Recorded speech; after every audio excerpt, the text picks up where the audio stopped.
going to move over to the European Union, talk about Meta and Facebook. Meta has been fined a record $1.3 billion. That's billion with a B, for privacy concerns over its transfer of data from Europe over to Washington and San Francisco. This has been a long-going conversation with Facebook, ever since the early days of Facebook, about how they've been using private information from the platform and its users in order to fund its own business. A lot of people in Europe, especially the European Union, does not like this. They have fined many companies in its history for violating its privacy laws, while in the United States, we do not really have a privacy law, so this is sort of a business model. We kind of have a clashing of the two worlds here. I'm going to throw this one over to Jen, get your take on it.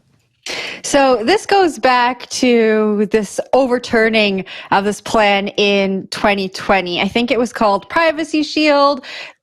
A court in Europe overruled this deal. And at the crux of the conflict, this is going to sound very familiar. We have two very different legal regimes, right? So Will, you alluded to it. The US has surveillance law, in Europe, they're really focused on data protection and privacy. And we still can't kind of come to an agreement. And what's sad here is, yes, Facebook is being fined $1.3 billion. I think this is being done to kind of make a statement, make the US look at what's going on and push this deal forward in a way that is more palatable to Europe. I think though, like, it's not only Facebook that transfers data across the Atlantic, right? There are thousands and thousands of companies that do this exact same thing. And I wonder how that will impact them. When I was reading the story, I was thinking back to the TikTok hearing when everyone in the House was saying, what's going to happen to American data? American data is going to China. And the solution proposed by the TikTok CEO was, we can build a data center right here in the US and we'll keep American data here. I think about companies having to do that in Europe, and it just sounds so expensive and puts the burden on the company. And I don't know if that's the right way to go. But Wendy, what do you think? I just think that it's really funny that everybody, is sitting there trashing TikTok. Again, I use TikTok. I do use a burner phone for that because I've got a little bit of good OPSEC there. But everybody was basically going hard against TikTok. They were so mad about it, but they failed to realize that their TikTok ban was actually the Restrict Act that kind of really destroyed privacy and all kinds of liberty in the United States of America. But again, the company that is supposed to be like the golden child of America got caught doing something terrible like this. This just goes to show that it doesn't matter what social media company it is, doesn't matter what online application you're using, they are taking your data. I know most of you that are listening and watching this, you'll be just surfing the web, looking, maybe the difference between health benefits between pork and beef, and then all of a sudden you get some kind of ads that pop up that there's a coupon on sale for beef or whatnot.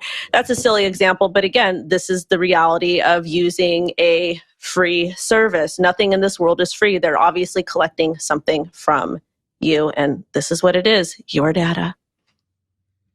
That's where kind of the Web3 conversation comes in, right? Like sovereign ways that you can control and own your own data. And just the problem to date has been there's just been not enough critical mass to make that really work at scale, right? The models for this are different than what we have in a world of giant platforms, right? In the world of Facebook and, and these giant big tech companies who are in the business of using your data to profit, right?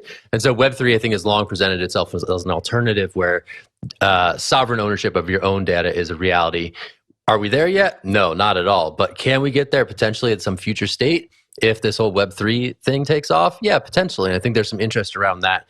I think it kind of dovetails nicely into some of the more strategic embrace that European regulators have had toward Web3, seeing it as something that might be an alternative to the big tech platforms that they dislike a bit more strongly than those in the US. So anyway, those are the ideas as this relates to the kind of the crypto conversation. But we're still a long ways off from sort of you being able to own, harness, and potentially monetize your own data. Will, I'll toss it to you. Way to land the plane with the Web3 part there. Connecting the dots. I was thinking the same thing. Zach, man, connects the dots for us. It was an alley-oop from Wendy O. I couldn't have done it without her. Yeah, no, just to add on to that a little bit more, I think it's interesting that crypto is in this place where it's presenting itself as a solution to the whole issues with privacy and data sovereignty. But if you look at someone's MetaMask and you just have their address, you can look at all their assets on chain. So there's still some like missing parts of this, right? Like we do have public-private keys, so I have the ability to own my assets, and no one else has the ability to own those assets as long as I protect that key correctly. But there's a lot of transparency in crypto that is not great for privacy, right? I think there's some solutions being worked on. That's kind of sort of the ZK narrative right now, the zero knowledge proof narrative. But a lot of VCs, a lot of people in the industry are writing on top of right now. There's a lot of privacy solutions that we're oriented around that. And it's definitely something to watch over the next few years.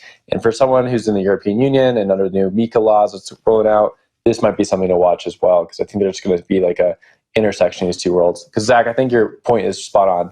There's some things in Web3 that are great for privacy and some things that are just not quite there yet. Wendy, I'll give it to you for last word, though. One thing I do want to say is Web3 is still not real yet. I don't really know too many Web3 applications that we can actively use that a lot of people are on. That's just kind of there. It's still an idea, in my personal opinion. So Web3 is still like beta, and that's okay. I just think that this entire thing is very interesting. And another fact from the story is that Meta Facebook does want to appeal this fine, which does make sense, and they'll probably end up settling for a lot less. But again, this should have been expected. The Zuck is not a good guy, in my personal opinion, but that's what my tinfoil tiara is for.